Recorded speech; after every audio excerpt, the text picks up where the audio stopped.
aguardar os nossos amigos chegarem.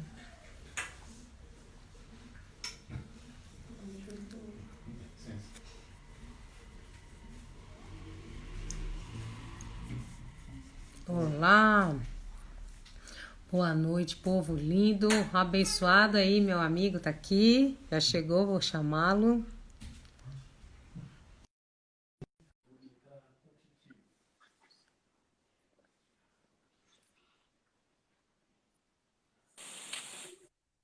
Vamos ver. Aê! Vendo aí? Vamos, Jô. Fala, tudo bem, Jô? Tudo. Só que eu não tô me vendo. Não tá se vendo? Não.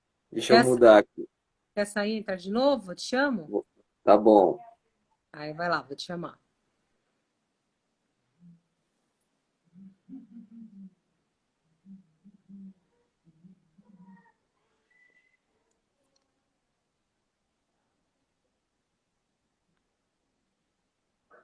Vamos lá, quando você entrar, me dá um alô. Boa noite, pessoal. Vocês que vão chegando, a paz do Senhor, que Deus abençoe vocês. Hoje nós teremos um momento muito especial para falar sobre algo que é muito importante, que é sobre dinheiro, sobre finanças. Aí, vamos lá, vamos chamar a Juliana aqui.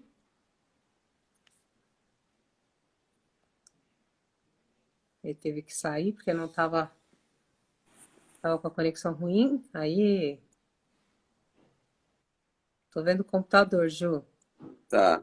É, não sei, meu celular hoje não tá me ajudando, mas vamos lá. E agora, conseguiu se ver? Acho que a conexão dele está um pouco ruim. Agora sim. Oi? Agora sim. É meu aplicativo do banco que fecha a minha conexão. Ah, entendi. Ó, ele não quer que você fale sobre dinheiro, não quer que você conte seu segredo. É, ele é contra a parte boa econômica. E aí, cara, como você tá? Tô bem, graças a Deus. Mano, hoje foi uma luta, hein, para essa live acontecer. Você vê que existe um mistério, vai ser bênção demais, em nome de Vamos lá. Jesus, né? Amém. Vamos lá. Se apresenta aí, Gil, para nós, para a galera Bom, que não te vamos. conhece, né? Tá bom, vamos lá. Para quem não me conhece aí, sou Juliano. Atualmente aí eu trabalho numa corretora de valores, né? Bastante conhecida. Sou formado e pós-graduado aí na parte de trading, que é operador de mercado financeiro, e tenho uma formação também acadêmica de tecnologia. Então, tecnologia com o mercado financeiro é um pouco o meu complemento, né? Casado, duas filhinhas, uma bem recém-nascida aí, 2 meses, né? E tamo aí. Que eu puder ajudar vocês aí, a gente vamos falar um pouquinho aí do que você tem para nós e aí eu tentar compartilhar um pouco de conhecimento aí com o pessoal nesse momento que é bastante difícil. Legal. Resumindo, ele é o cara em finanças, né? Cara, não, É, tenho bastante experiências, trabalhei em bastante tem- lugares aí que me agregaram essa oportunidade de conhecimento, né? A vida é assim, você se torna especialista naquilo que você ama e naquilo que você realmente se apaixona para conseguir conhecer. Então, assim, o mercado financeiro foi algo assim, né?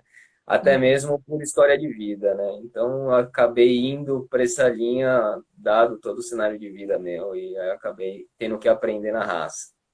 Ah, isso é uma bênção. O Gil me ajuda a gente já faz bastante tempo, né, Gil? Eu falo, Gil, eu não consigo chamar Juliana, é estranho, porque a gente é amigo. Juliano foi no meu noivado, todas as coisas que a gente faz, o Juliano e a Elô estão presentes. Então, assim, é muito difícil chamá-lo pelo nome. Eu consigo só chamar pelo apelido, porque é muito amigo mesmo, é muito especial para nós. E a gente chamou também porque tem muita coisa para agregar. Nós estamos fazendo uma série de lives falando sobre adoração. E eu creio que a gente pode e a gente deve adorar a Deus também com o nosso dinheiro, né? A gente deve adorar a Deus honrando o Senhor, porque a Bíblia diz: a ninguém deveis nada a não ser o amor. Então, o Senhor nos diz que a gente tem que ter uma vida financeira correta. O Senhor nos ensina a honrar o nome dele, não devendo nada a ninguém. Então, essa é uma das maneiras de nós adorarmos a Deus. Então, por isso que eu chamei o Juliano para falar sobre essa parte financeira como forma de adoração ao Senhor. E eu creio que ele vai nos ensinar muitas coisas. Eu sou muito leiga, não sei nada, mas eu tenho buscado conhecer mais sobre esse assunto para abençoar, claro, a minha família, né? E também para conseguir honrar o Senhor da melhor forma que eu conseguir, de todas as formas, em todas as áreas, né? Porque não adianta a gente dizer que adora o Senhor sem mentir, né? A gente adora o Senhor cuidando da família, a gente adora o Senhor fazendo várias coisas, mas a gente tem aquele quezinho, aquele probleminha, aquele nomezinho sujo, aquela conta, aquela dívida que a gente não consegue quitar, né? Então a gente não está adorando o Senhor na nossa plenitude, não é verdade? É verdade, cara. O princípio de Deus, ele começa nas pequenas coisas, né? Às vezes a gente acha que o fato, né? A gente até brinca, pô, o fato de você ter ganhado um dia um troco a mais não é porque você tá com aquele dia de sorte, mas talvez você vai prejudicar alguém que realmente te deu aquele troco a mais. E a Uhum. gente tem uma cultura brasileira, como de modo geral, de querer ser muito oportunistas nas oportunidades mais adversas, como até essa agora, né? Quando você começa a ver pessoas que deveriam não precisar aí dessa questão do auxílio, acabam pegando o dinheiro emprestado do governo lá, que o dinheiro que o governo está dando, de certa forma está emprestando porque a conta vai chegar, tá? Uma hora essa conta chega e a gente que acaba pagando, paga impostos e tudo mais. E o brasileiro começa nesse detalhe, né? Então a gente em si tem que começar, poxa, eu estou empregado, eu estou trabalhando, realmente eu preciso desse dinheiro, então não precisa ser oportunista, né? Então são as pequenas coisas que começam que Deus começa a confiar as grandes coisas nas suas mãos, desde princípios de dízimos e ofertas, desde contextos mínimos como esse que eu dei exemplo de troco, de uma boa ética, de uma boa ação. Isso tudo vai te dando confiança, as pessoas vão acreditando mais em você, né? E faz parte de quem trabalha com dinheiro, né? Você não pode colocar um tesoureiro corrupto para conseguir te ajudar em armazenar dinheiro, em guardar dinheiro. Então, o primeiro conceito hoje de uma pessoa que quer ser bem-sucedida em finanças é exatamente essa. A primeira coisa é a ética, né? É onde a gente, normalmente, quando tem oportunidade, a gente falha. Uhum, é isso mesmo. Ô, Ju, então vamos começar falando assim, lá do princípio, né? É bom que você falou isso sobre a cultura do brasileiro, que eu vejo muito isso, que nós somos formados desde da primeira infância, assim, a trabalharmos com dívida, a trabalhar fora do nosso orçamento. A gente tem uma cultura incutida de que fazer empréstimo é uma coisa normal, de que a gente trabalhar fora do nosso orçamento é uma coisa normal, né? E eu vejo isso também porque eu acredito que nós deveríamos ter, desde a pré-escola, uma cultura ensinando as crianças a lidarem com o dinheiro, né? Tenho estudado um pouco sobre comportamento humano, sobre neurolinguística, e algumas coisas que eu tenho visto é que a gente aprende com os nossos pais que o dinheiro é sujo. Eu vi uma pessoa dizendo isso, e isso me chocou bastante, porque eu sempre ouvi isso. Eu pegava numa moeda, eu pegava num dinheiro, minha mãe falava: minha filha, não pega nisso, porque o dinheiro é sujo, vai lavar essa mão. Então, assim, a gente aprende desde pequeno que o dinheiro é algo sujo. Então, quem tem dinheiro, a gente acaba relacionando essa pessoa é suja. Por quê? Porque ela tem dinheiro. Então, alguma coisa ela fez. Ela fez alguma falcatrua, ela fez alguma coisa para ela ganhar esse dinheiro. Então assim, isso me chamou bastante a atenção, porque isso vem desde os nossos pais, né? Desde a nossa infância mesmo. Então aí isso vai criando bloqueios na nossa mente e vai fazendo com que a gente não consiga ter um relacionamento com o dinheiro, um relacionamento saudável. Né? E muitas vezes o dinheiro acaba nos dominando, ao invés de ser o contrário. Deus nos criou para dominar sobre todas as coisas. Né? A Bíblia diz que o Senhor nos criou para ter domínio sobre as coisas. O Senhor nos fez um pouco menor do que os anjos, a Bíblia diz. Então, assim, nós temos um potencial muito grande. Então, o homem foi feito com uma capacidade, uma inteligência que foi para dominar sobre a ciência, sobre as artes, sobre as finanças. E a gente vê muitas vezes o dinheiro dominando o ser humano. E aí, quando o homem alcança uma certa posição, muitos, né, não todos, mas alcança uma certa posição, começa a ganhar dinheiro, o que acontece? O dinheiro domina ele, domina sua mente, domina o seu coração. O que você acha sobre isso, Júnior? Nesse sentido, o que você acha que poderia mudar, né? E isso seria, claro, a longo prazo, para que nós tivéssemos, para que as próximas gerações venham com um conhecimento diferente a respeito de finanças? Na verdade, assim, né? O dinheiro, quando a gente começa a ganhar muito dinheiro, a facilidade de a gente se corromper, ela é muito maior, né? Então, essa é a primeira questão. Porque o dinheiro, querendo ou não, a pessoa que quer ganhar sempre muito dinheiro é porque ela está muito preocupada normalmente em ter, em poder, né? E aí entra a palavra realmente poder. É o poder que prejudica a pessoa, né? Então, a pessoa que tem muito dinheiro, ela acha que ela é muito poderosa, né? Então, quando ela tem muito dinheiro, ela sempre acha que ela acaba sendo o cara, o rei e tudo mais. E a gente sabe que a história em si do Brasil, do brasileiro, até do passado, como você comentou, né, dos seus pais, enfim, a gente veio de um plano desde lá do Collor, né, onde houve a maior, vamos dizer, não vou dizer roubo, né, mas acho que foi o maior tombo aí do Brasil, em que as pessoas estavam poupando dinheiro e o plano Collor ali veio e acabou com a poupança das pessoas. Quando isso aconteceu, a cultura do Brasil, ao se guardar o dinheiro, a cultura de armazenar o dinheiro, em ter medo do dinheiro, ela se exponenciou de N formas, assim, que as pessoas passaram a desacreditar em bancos, passaram a desacreditar em pessoas, né? Então, tudo isso elevou um pouco a cultura que hoje a gente tem do brasileiro, que é se endividar, é tudo no momento, é tudo para agora. A gente não tem uma visão nunca a longo prazo, porque é aquela história.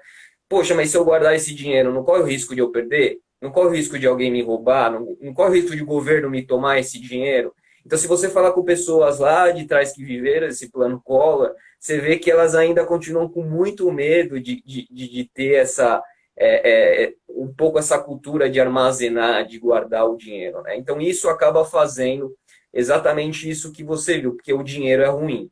Então, as pessoas acabaram ganhando um trauma do dinheiro, né? E, na verdade, é o inverso. A pessoa que quer ser bem-sucedida, primeira coisa, ela não tem que ter a ganância do poder, né? Acho que essa é a primeira questão.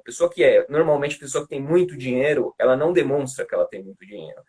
Essas pessoas são as que realmente têm, porque a pessoa que não tem, ela quer mostrar que tem muito, ela tem essa ainda fragilidade de caráter ali, de, pô, o dinheiro é que está me deixando poderoso. E quando a gente consegue dominar, ter esses dois níveis de poder, de, poxa, eu não sou dependente do dinheiro, mas sim, o dinheiro trabalha para mim, aí sim as coisas começam a mudar o pensamento, né? Porque você faz o dinheiro trabalhar a seu favor. E normalmente o brasileiro, depois de todo esse tempo de crise, ele é o inverso, ele trabalha para pagar aquilo que faz parte do dinheiro, né? Então, eles levantam empréstimos, se endividam, compram o celular, um iPhone. A pessoa não tem condição de comprar um iPhone de R$ 4.000, de R$ 5.000, e a pessoa parcela em 12 vezes de 500 e poucos reais. Onde se ela tivesse guardado esses 500 e poucos reais para pegar... Saiu uma reportagem um tempo atrás, que se a pessoa, se eu não me engano, assim que a Magazine Luiza, ações da Magazine Luiza, tá? Tivesse, quando elas fizeram o IPO no mercado, na Bolsa Brasileira, a pessoa que comprou o iPhone daquele momento investisse esse dinheiro nas ações em uma única ação, tá? Todo esse montante na ação da Magazine Luiza, tem um printzinho que ela saía assim, enquanto o celular custou R$ 4.000, R$ 5.000, hoje ela estaria com R$ 65.000. Então você vê a diferença quando a pessoa quer ter o poder e o status de mostrar, e quando uma pessoa não quer ter o status de mostrar, quer começar a fazer o dinheiro trabalhar a seu favor, né? Então, essa é o grande, assim, se uma coisa a gente precisa mudar e a pessoa que assistir a live é isso, assim, faça o dinheiro trabalhar para você, não trabalhe para o dinheiro. Acho que essa é a primeira mensagem.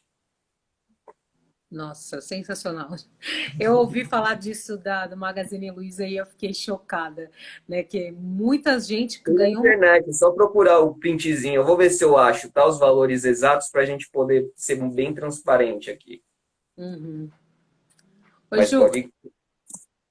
desculpa.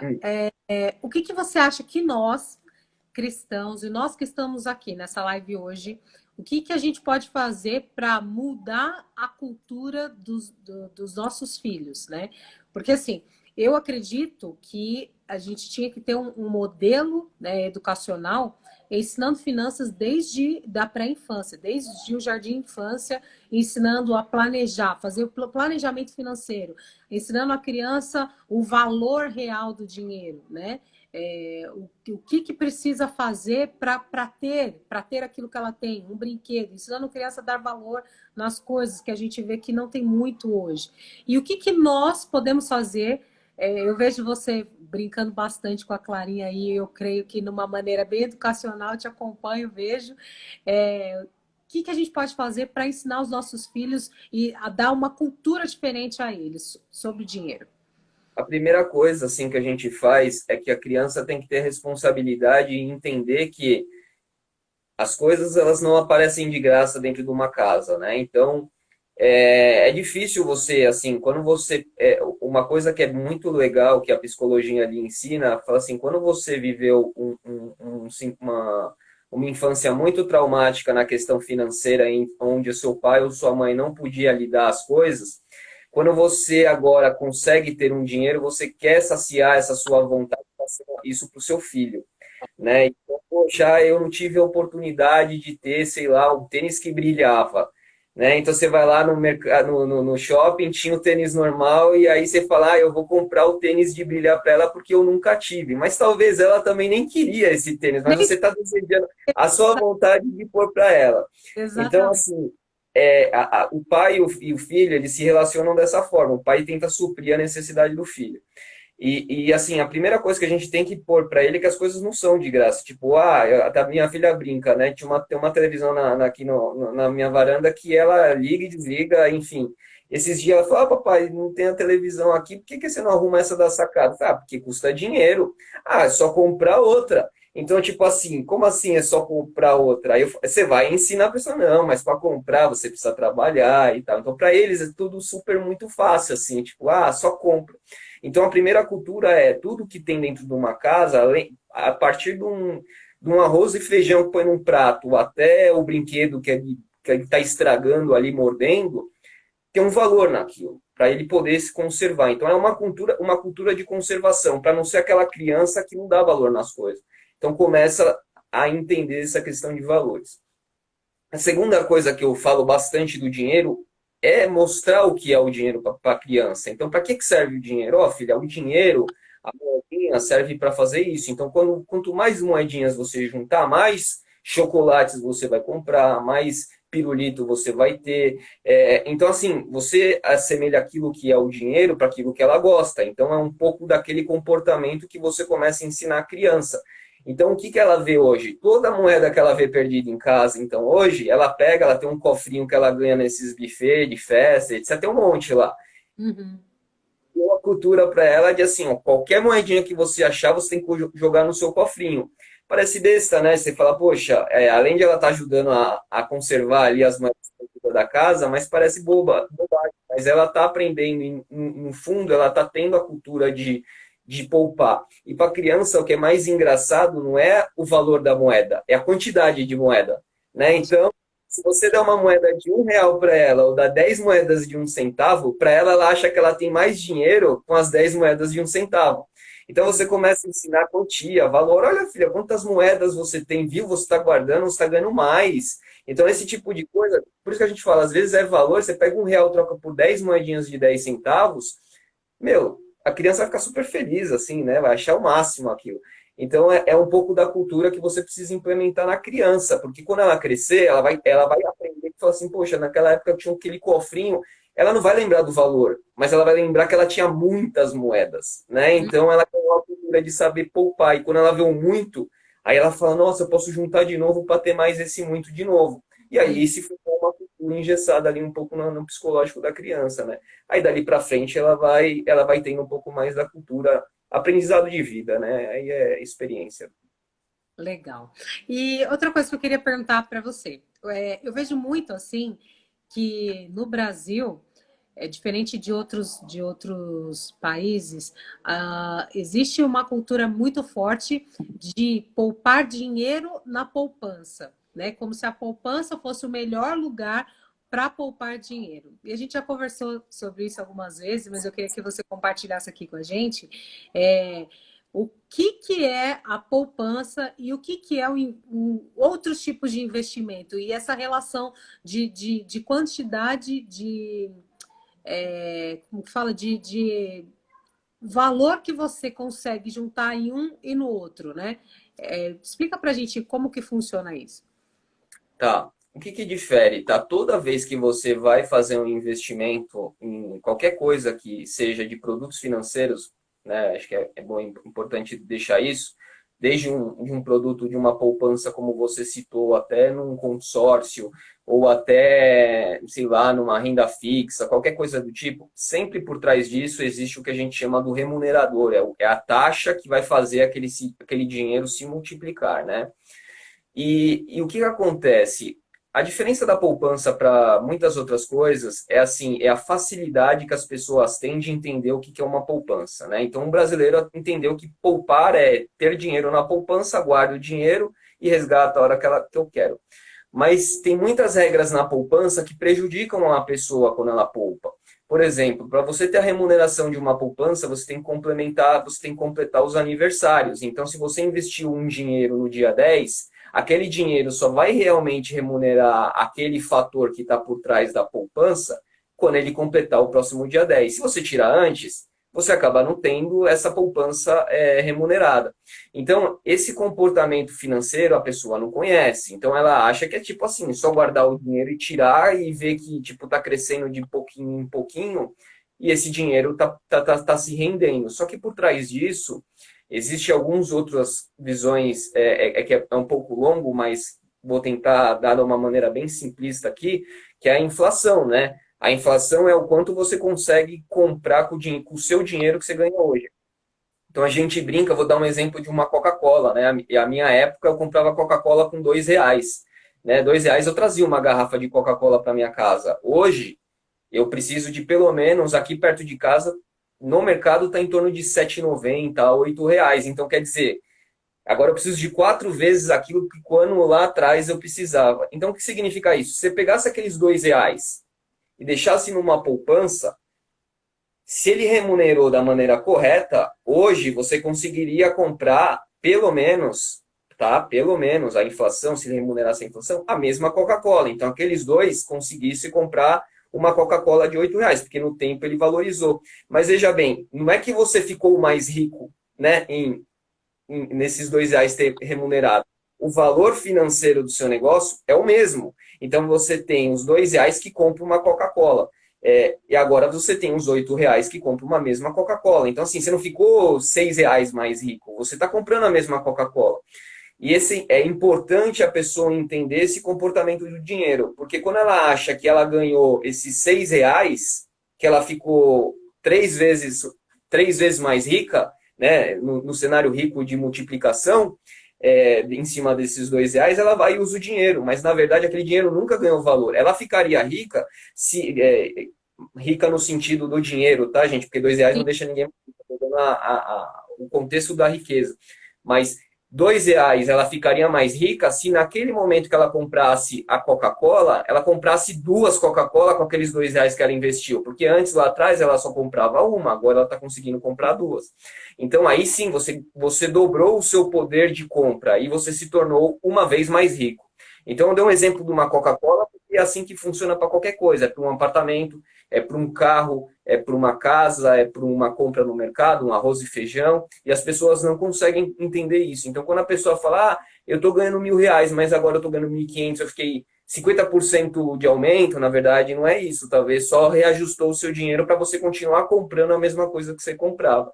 Então, a Hum. poupança, ela é justamente ela tem por trás disso essa falta de conhecimento. Então é a facilidade. A pessoa pega, não tem que abrir conta, ela abre a conta no banco, deposita o dinheiro e põe lá. Só que por trás disso ela está deixando de ganhar esse poder de riqueza, né? Que ela poderia estar achando em outros produtos financeiros do mercado, que deixaria ela comprar duas Coca-Cola agora e não mais uma.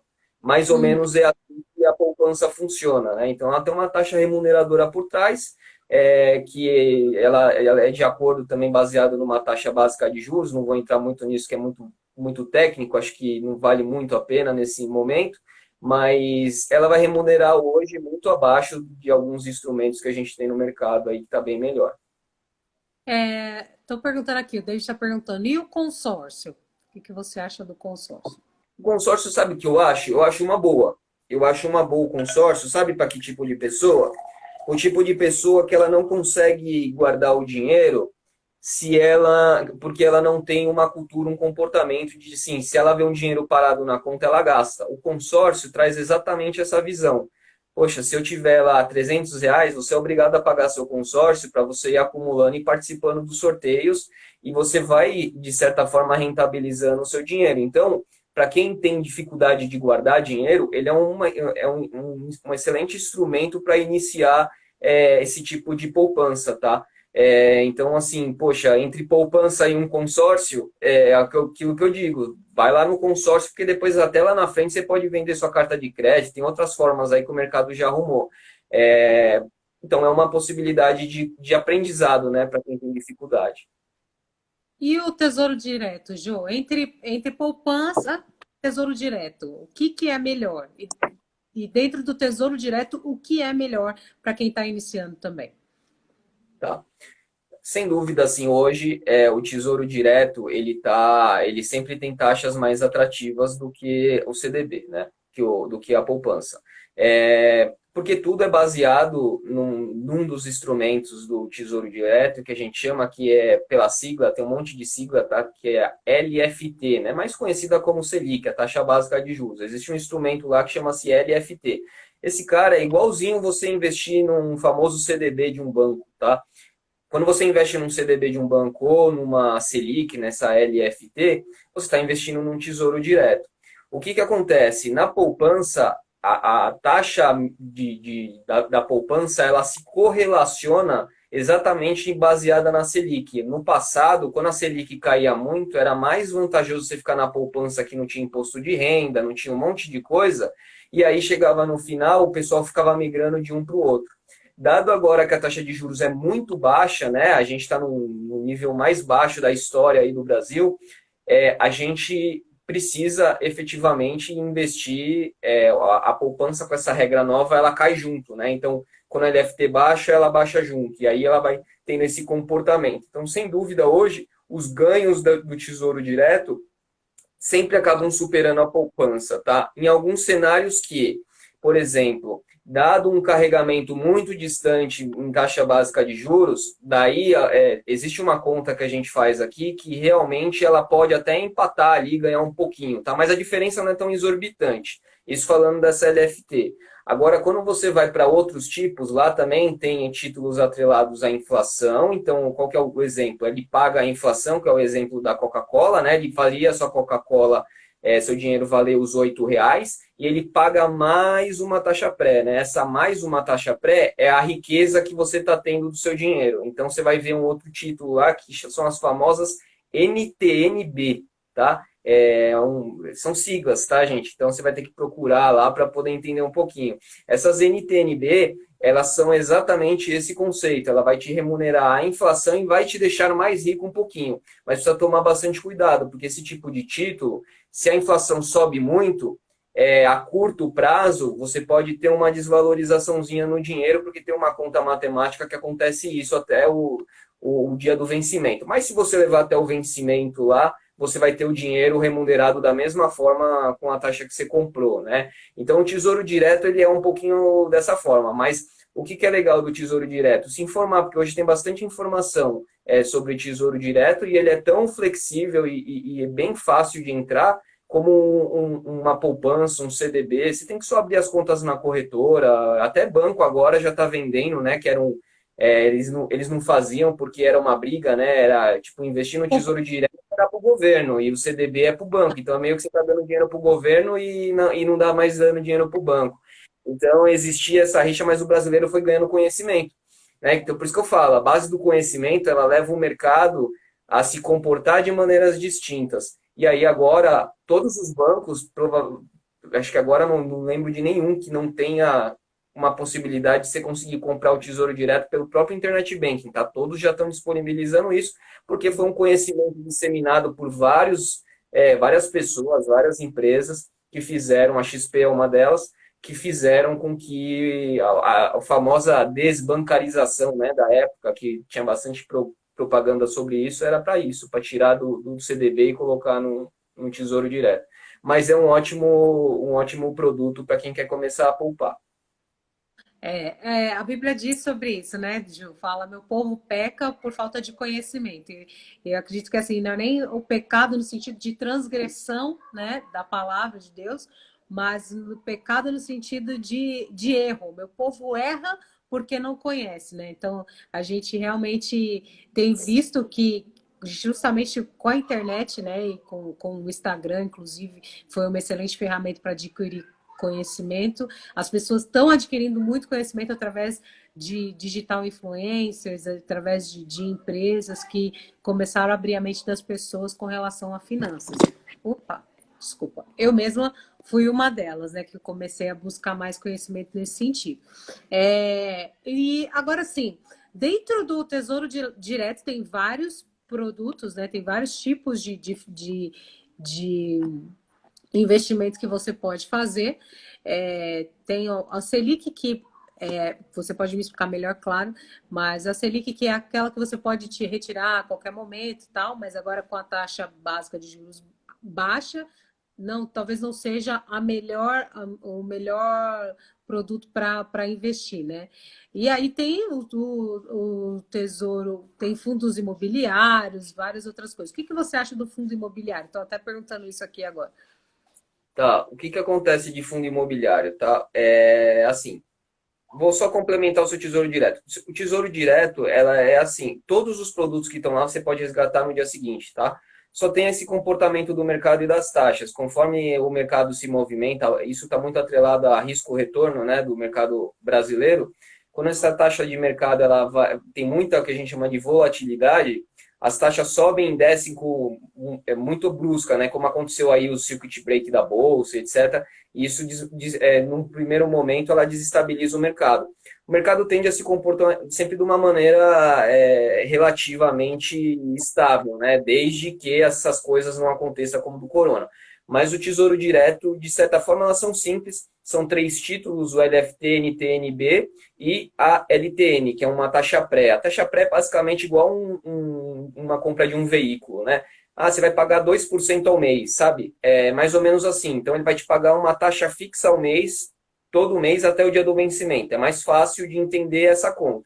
Já o IPCA tem o IPCA mais essa taxa fixa, e o LFT ela é baseada na Selic, que é a taxa básica de juros que o Copom, né, e junto com o Bacen ali, eles fazem a regulamentação dado o cenário de crise do mercado. Esse é um cenário de tesouro direto.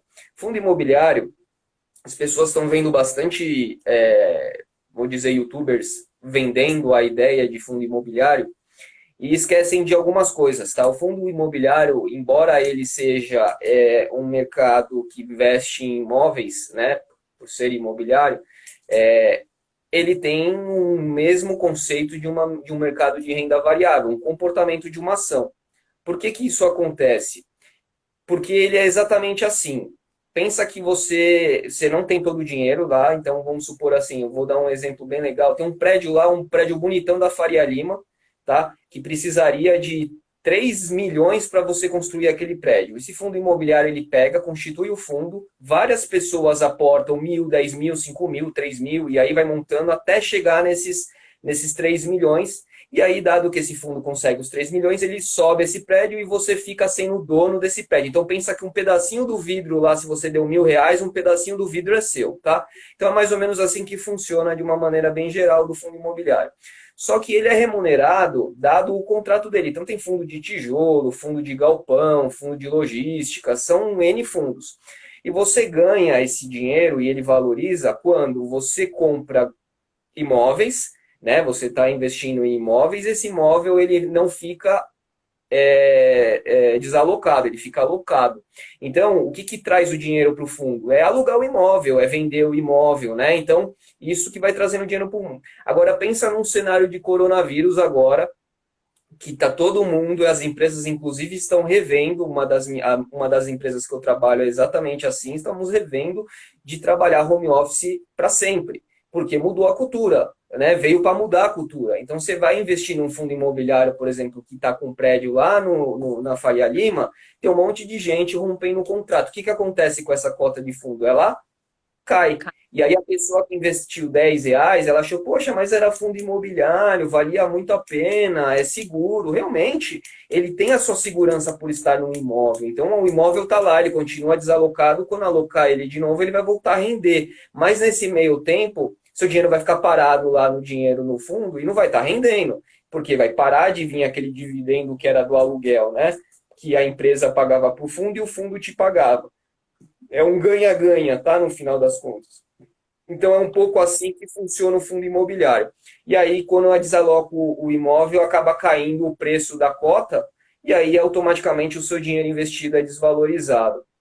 Então, é um pouco do que é o fundo imobiliário, é algo bom para você, posso dizer, separar um pouco ali a sua cestinha de compras e investimento, mas não colocar 100% de um dinheiro seu em fundo de um fundo imobiliário. Sensacional. Ô, Ju, e por falar em colocar 100% do seu dinheiro em fundo imobiliário, o que que você recomenda uma pessoa, sei lá, saiu da empresa agora, recebeu um dinheiro, um valor, e ela quer investir? Como que ela deve fazer esse investimento? Ela deve fazer esse investimento em um produto só? Ela deve dividir em vários produtos? Como que ela deve trabalhar isso? Não, nunca se deve colocar, a gente brinca, tem esse termo, tá? Os ovos na mesma cesta, tá? Se tem lá 10 ovos, você tem que separar. O que que a gente fala? A primeira coisa que a pessoa precisa entender é qual que é o risco de perda de dinheiro que ela sabe tomar. Cada um tem um comportamento. Você pode aceitar perder mais, outra pessoa não aceita perder nada. Se ela perder, tipo, R$ 1.000 de 1 milhão que ela tem, ela fica depressiva, ela chora, ela acha que é uma super perda. Tem pessoa que tem 2.000, perde 1.000 e tem o mesmo comportamento. Então, são pessoas que têm comportamentos diferentes. Primeira coisa que a gente chama que é o grau de suitability, né? Um grau de comportamento. Toda vez que você vai investir, você é obrigado a preencher esse termo. Se você não preenche, você não investe, tá? Uma vez que você entende esse seu perfil, então você pode ser pelo fundo de investimento você tem quatro, né? Então é um perfil ali de risco de moderado, conservador, arrojado e agressivo, né? Então é meio que uma cadeia do que não aceita até o que aceita perder. Quando você identifica essa sua personalidade ali de investimento, que você responde umas perguntas para poder descobrir isso, aí sim você vai para o seu comportamento de dinheiro. Mas mesmo assim, ainda que você seja uma pessoa super agressiva no investimento, você tem que tomar bastante cuidado. Então, o que que eu falo? Saber tomar risco nos momentos certos, né? A gente fala que a gente tem que poupar quando a gente está ganhando muito dinheiro, guardar quando está ganhando muito dinheiro e comprar sempre que o mercado está derretendo. Quando todo mundo está com medo de fazer as coisas, você está com dinheiro, você vai lá e compra. Então é assim que você se torna mais rico no contexto geral das coisas, né? Você vai ganhar as oportunidades. É uma empresa quebrando que vai te vender um carro que custa 30, vai te vender por 20. É uma casa que a pessoa não consegue mais pagar se ela continuar, vai ficar com dívida, que vale 100, você vai pagar por 50, né? Então são coisas assim que você vai começar a receber. Então o perfil de risco ele é muito avaliado para esse tipo de cenário.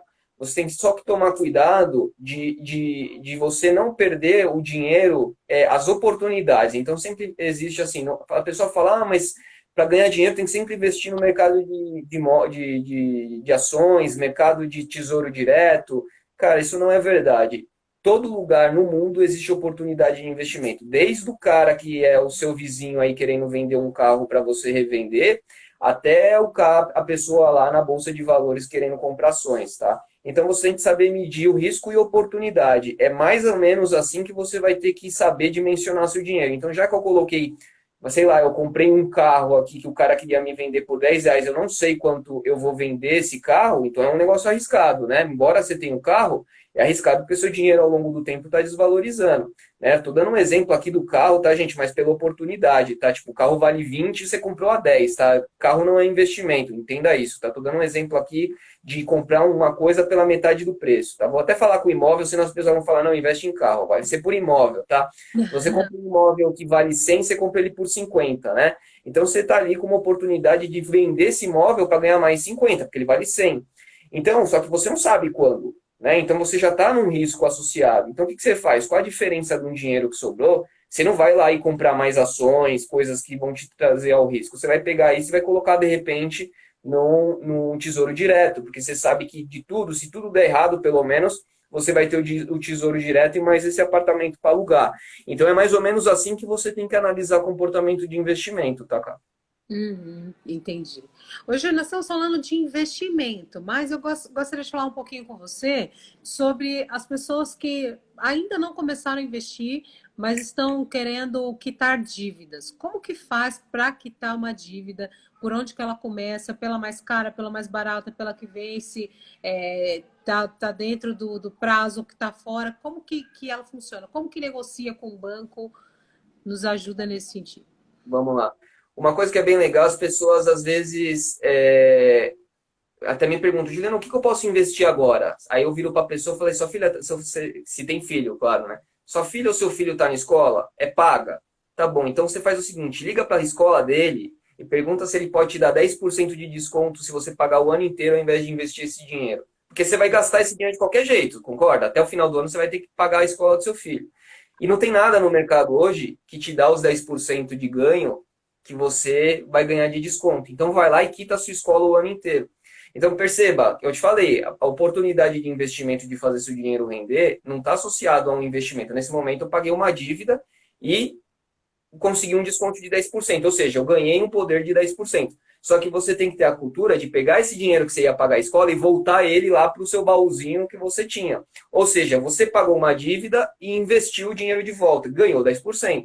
Então, assim, para a dívida, esse é o principal cenário. Tudo que se liquida à vista, você pode chorar desconto que você vai ganhar. Mas existem qualidade de dívidas que a gente fala. Existem aquelas dívidas que elas são péssimas e existem qualidades de dívidas que elas são boas. Um apartamento, um financiamento de imóvel, ela é uma dívida boa. Você está pagando algo para morar, é uma qualidade de vida que você está tendo a sua própria casa. Enfim, você está pagando juros? Você está, mas se você estivesse pagando um aluguel, você ia estar perdendo dinheiro do mesmo jeito. A pessoa fala, mas eu pago juros para o banco. Fala, mas você paga aluguel, você também paga dinheiro que não volta para você. Então, quando você correlaciona, um financiamento, ele é uma taxa boa, é um empréstimo bom. Qual que é o empréstimo ruim? O empréstimo ruim é o de cartão de crédito. Né? Por exemplo, eu fui lá, fiz uma compra de um McDonald's, fiz uma compra de um sorvete, fui no Cinemark, fui lá no mercado, comprei um salgadinho, passei, foi comprando, quando chegou a fatura do cartão R$ 1.000. Então você não tem aqueles R$ 1.000 para agora. O que você vai ter que fazer? Se você deixar, a taxa de juros do cartão ela é altíssima. Então você vai ter que pegar aquela dívida e parcelar. Essa é uma dívida de qualidade ruim. Então você tem que pegar ela e quitar ela o mais rápido possível, que ela vai acabar com você. Né? Ela vai acabar com o seu poder de compra. Então, a primeira coisa é identificar quais são minhas dívidas de má qualidade e minhas dívidas de boa qualidade. Um carro, querendo ou não, é uma dívida de boa qualidade, ela tem um bem ali por trás daquilo. Tudo que você tem um bem amarrado, ela se torna uma dívida de boa qualidade, tá? Agora, tudo aquilo que você gastou por coisas supérfluas da vida, cara, eu não tô levando em consideração uma viagem, tá, gente? Viagem, poxa, você trabalhou o ano inteiro, você vai fazer uma dívida parcelada de uma viagem, é super justo, porque se ninguém vive no estresse, tá? Então, assim, invista em viagens, tá, gente? Eu prefiro que você invista viajando para o Nordeste, para aqui para o lado, para o interior, do que você fazer R$ 1.000 de dívida comprando Cinemark e salgadinho. Tipo, é esse tipo de dívida que a gente tem que começar a entender. Então, você está usufruindo da dívida, né? Depois que você formou a dívida, se você está super endividado no contexto, é o que eu sempre falo, do mesmo lado que você está devendo e está super preocupado, existe uma pessoa do outro lado que está querendo receber o dinheiro. E ela desembolsou esse dinheiro antes, tá? Então, o que ela acaba fazendo? Pegando esse dinheiro e ela precisa ganhar isso. Normalmente, banco já vendeu a sua dívida para outra empresa, que aí você vê aquelas empresas de cobrança, né? Te ligando, é que ela já vendeu a sua dívida e recebeu o dinheiro que ela não perde dinheiro, tá, gente? O banco não perde dinheiro. Então, se você fez o empréstimo dela com 1.000, e ela ia receber 2.000, ela vendeu a sua dívida por 1.500 para uma empresa de cobrança, para a empresa de cobrança tentar ganhar 500. E 1.500 ela já ganhou. Então, ela ganhou 500 em cima do seu 1.000, tá? Então, fica tranquilo. Então, assim, só que a empresa de cobrança, ela desembolsou dinheiro para o banco, né? Então ali agora é a hora de ela receber. Então, quanto mais tempo ela parcelar para você, é bom para você de um cenário geral, mas também é bom para ela que ela ganha juros. Então você tem que sempre achar a equalização do que agora a gente vai entrar no fluxo de caixa da sua casa. Num fluxo de caixa saudável da sua casa, você sempre tem que deixar uma reserva funcional disponível, sobrando todo mês, de 30, em média de 30%, tá? Assim, 30 você tá super bem. Mas eu vou te falar, comece por 10, comece por 15, sabe? Porque o comportamento nosso a gente tem um livro super legal que eu indico para todo mundo, que é Pai Rico, Pai Pobre, tá? É uma pessoa lá, um cara, um japonês, que ele tinha dois pais, um era conceitos de pais, tá? Um era um pai empreendedor e um pai era um pai da modernidade, tipo, trabalhar numa empresa e formar carreira.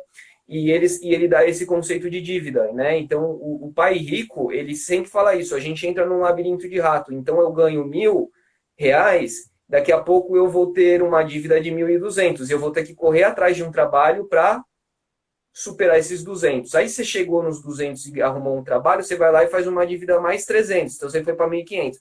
E aí é o que eu falei lá no começo da live, né? Você vira um dominado pelo dinheiro. Você corre atrás do dinheiro. E é o inverso, era para você liberar, sempre deixar liberado ali uns 30% do seu dinheiro. Não importa se comprando numa dívida boa, né? Que é o que eu falei, investindo num apartamento, alguma coisa assim, é uma dívida boa. Que esses 30% fosse uma dívida boa, mas não. Tipo assim, você pagou aluguel, pagou água, pagou luz, pagou a escola da sua filha, pagou imposto, enfim, tudo que você tinha que pagar e acabou o dinheiro. Aí sobrou para você. O que você montou de materialidade ali para sua próxima sucessão? Porque a gente tem que pensar nos filhos. Né? Não dá tudo, mas pensar, pô, agora quando ele chegar ele vai conviver e não vai ter tanto trabalho. Ele pode investir num estudo melhor. É sempre uma progressão. Isso não é verdade que vai dar certo, mas você tenta que a pessoa te ensine. Mas de cenário final é sempre essa, assim, pega a sua dívida, entenda se ela é ruim ou se ela é muito boa, boa no sentido que dívida nunca é boa, correlacionou, liga para as pessoas que têm a dívida ruim e, faz um fluxo de caixa lá para você tentar deixar um fluxo de caixa saudável, sobrando 30% no mínimo, ou pelo menos 10%, mas nunca faltou. Se você fazer um parcelamento que vai continuar faltando, esse parcelamento é melhor não gastar o tiro agora, gasta o tiro para depois, tá? Aí você um dinheirinho para tentar ir pagando a dívida à vista. Vale mais a pena do que tentar negociar e depois que você perde a oportunidade, é mais difícil você conseguir uma nova, tá? Então, de repente, é melhor você ir guardando. Uma vez que você conseguiu descobrir essas dívidas e tá sobrando esse dinheiro que você consegue, sei lá, todo mês eu vou desembolsar R$ 300 para dívida. Então, vai lá, liga para um credor e fala, olha, eu tenho R$ 300 sobrando, você consegue fazer uma dívida para mim de R$ 300 por mês? Beleza, então quita esse primeiro. Deixa os outros te cobrando, gente. Ninguém vai ser preso. No Brasil só tem uma coisa, tá? Você só é preso por pensão, tá? Então, assim, a pessoa está te pagando a dívida. Se você não fez por safadeza, fez pelo cenário e aconteceu, não se desespere. As pessoas ficam sem dormir, Tipo, ai meu Deus, agora primeiro conduza a sua casa, garanta que todo mundo está comendo, que todo mundo está vivendo bem, que você está com teto para morar, e deixa o credor para depois. Aí o credor você vai negociar com ele, tá? Entenda isso. Eu vivi isso na minha vida, tá? Então, por isso que eu estou falando para vocês. Lá embaixo, quando eu entendi que era um mercado, a parte de finanças, foi quando eu passei por tudo isso que eu estou ensinando agora, é porque eu passei isso. Então, vim de uma pessoa que, pô, estava super endividado na época, usaram meu nome, meu pai precisou, e dali para dentro eu tive que limpar meu nome de uma dívida que não era minha. Então eu liguei para cada credor ali e fui limpando, falando, ó, essa dívida não fui eu que fiz, pô, parcela para mim. Ia lá e parcelava, pagava lá em 10 vezes de R$ 100, pô, uma dívida a menos, qual que é a próxima? E é assim mesmo, né? Você parece que não tá saindo do buraco, mas tá. Bom, agora que eu saí do buraco, nunca mais faça a mesma coisa. Tome o aprendizado. Se você não melhorou na cultura apanhando, aí, meu amigo, da próxima vez você vai estar ali da mesma forma no ninho de rato que a gente falou, né, no labirinto, correndo atrás do seu próprio dinheiro e nunca vai sobrar, né? Legal. Basicamente é isso. Ô, Ju, você falou sobre cartão de crédito, né? Uma dívida ruim. Eu concordo. Eu também por experiência própria, eu decidi tirar o cartão de crédito da minha vida. Eu entendo que cartão de crédito não é para qualquer pessoa. Eu acho que existem pessoas e pessoas. Existem pessoas que têm condições de ter cartões de crédito e outras não. O que que você acha sobre o cartão de crédito? Você acha que existe vantagem no uso de cartão de crédito? Existe, existe. Por exemplo, a Existe, mas você milha, tem. enfim. Existe porque mas você tem que saber trabalhar muito bem o fluxo de caixa seu, do seu dinheiro, tá? Como você disse, se você tem um comportamento normal de uma pessoa que gasta dentro do normal, você gasta ali no limite do que você programou, o cartão de crédito é super bom. Por quê? Ele vai te trazer milhagem, né? Milhas. A milhas, no final da conta, quando você vir o seu período de férias, é um dinheiro que você ia ter que desembolsar uma passagem de avião, de qualquer que seja. Você não vai desembolsar esse dinheiro. Ele virou para você uma oportunidade de viajar de graça. Então, quando você tem o cartão de crédito indo a esse favor, é bom. Outra coisa que o cartão de crédito te salva, por exemplo, você tem um comportamento legal. Poxa, aconteceu uma emergência. Um filho ficou doente, teve que comprar um remédio super caro e você não tinha os 300, R$ 400 na mão. Pô, o cartão de crédito vai te permitir ir lá na farmácia, pô, você pode parcelar para mim em 3 vezes, em 4 vezes esses R$ 400?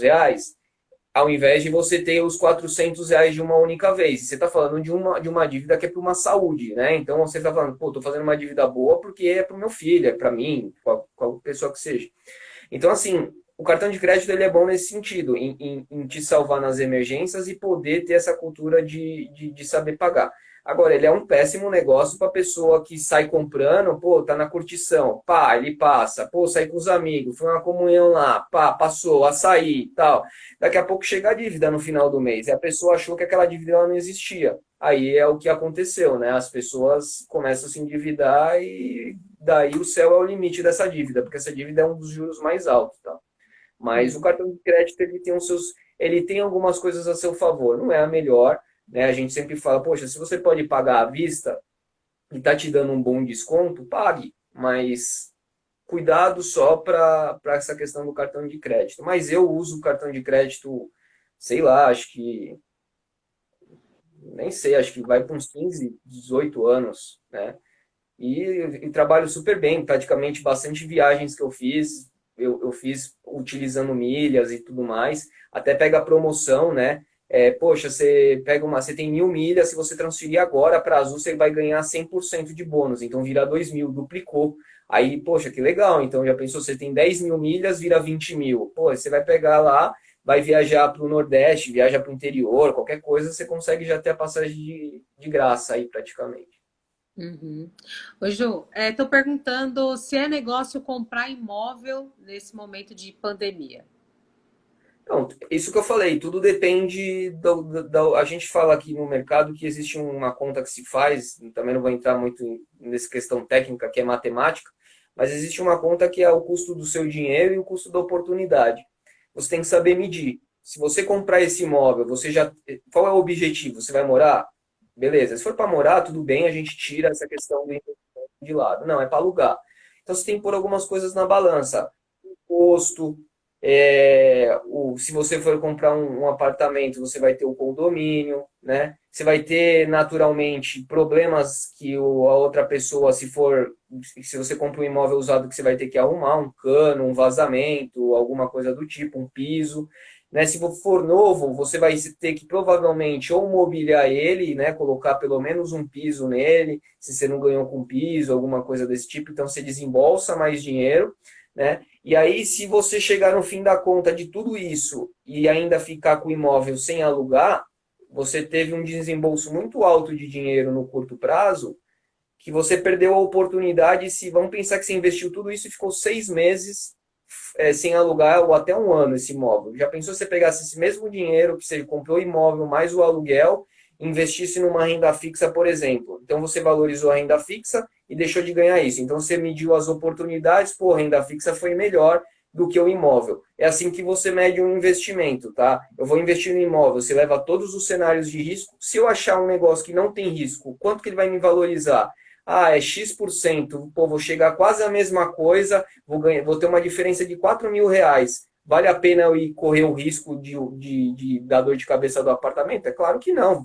Deixa de ganhar 4.000, ganha um dinheiro naquele período e vai para uma próxima oportunidade. Então é o que eu falo, não existe o certo e errado, existe a oportunidade. Se o cara está te vendendo um apartamento de 200 mil por 100, pô, compra, né? Compra porque é negócio. Agora, se o cara tá te vendendo por 200 mil lá na planta e você nem sabe quanto esse imóvel vai valer daqui a um tempo, e se você pegar esses 200 mil e investir em alguma coisa, claro que é melhor você correr o risco de investir em alguma coisa fora esse imóvel, porque o cenário atual você não sabe o que vai acontecer com o Brasil, né? Você tem que levar essas coisas em ponderação do investimento. É basicamente assim que a gente mede um investimento bom.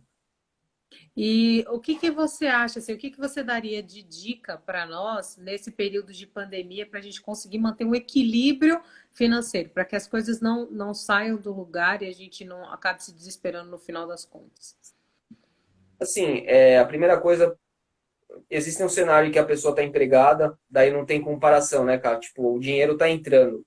Uhum. E aí a gente consegue ter algum equilíbrio de certa forma, porque você tem uma fonte jorrando um recurso. Mas você tem aquela pessoa que ela não tem como ganhar dinheiro, porque assim, tipo, a pessoa de repente era um Uber, tipo, ela só tinha aquela profissão e ela não tem de onde tirar esse dinheiro. A primeira coisa, ela tentar, infelizmente, não vai ter que ser assim, mas ela vai tentar achar uma oportunidade de fazer algum bico em casa, na internet, vender água, vender alguma coisa tem que achar, tá? E aí que eu falo que vem a honra de um homem que sabe aprender nos pequenos começos. Quando eu estava comprando, a primeira vez que eu estava comprando um apartamento, que eu estava casando, eu trabalhava, mas eu precisava compor o dinheiro. Eu ia arrumar, de finais de semana, eu ia arrumar computador na casa das pessoas para poder juntar esse montante. E eu não tinha vergonha disso, de tipo, pô, vou arrumar um computador. E às vezes as pessoas não praticam por falta de vergonha, né?